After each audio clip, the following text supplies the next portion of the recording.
Í dag heimsækjum við Kólumbíu. Kólumbía land í Suður-Ameríku. Þar töluð spænska.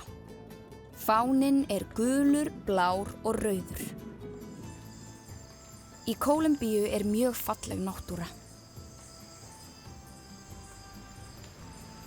Þar til dæmis fallegur grænn regnskógur og inn í honum leynast mörg flott og spennandi dýr. Þar má til dæmis finna letidýr, piparfugl,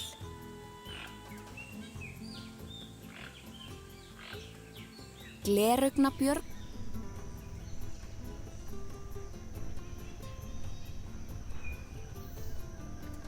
og þennan frosk hér sem einn eitraðasti froskur í heimi.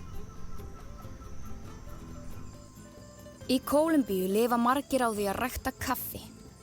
Fyrst tínir maður kaffibaunir af kaffirunnum og áður en að baunirnar verða kaffi þá þarf að rista þær. Svo getur maður hellt upp á kaffi.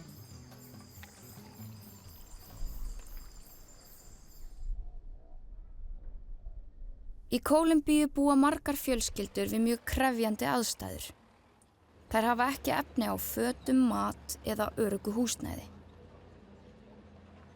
Mörg börn komast ekki í skóla því að foreldrar þeirra hafa ekki efni á því. Þetta María, hún 3 ára. María býr hjá Láru frænku sinni og hefur gert það frá því hún var nokkra mánaða gömul. María gat ekki búið hjá mömmu sinni. Lára frænka bauð Maríu að búa hjá sér og fjölskyldunni sinni.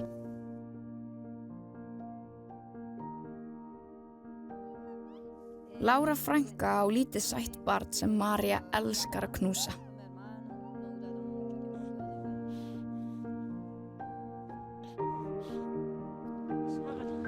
María eignaðist líka 2 eldri systkini sem hún getur nú leikið við.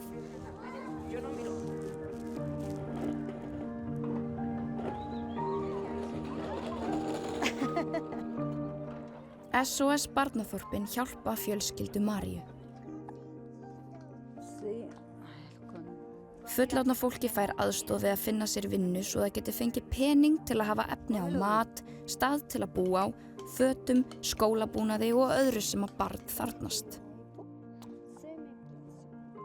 Það mikilvægt að aðstoða fullorðna fólki því þá eiga börnin möguleika á betra lífi.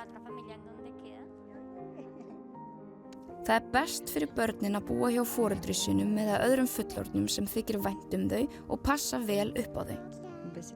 Einmitt eins og Lára frænka passar vel upp á Maríu og annast hana.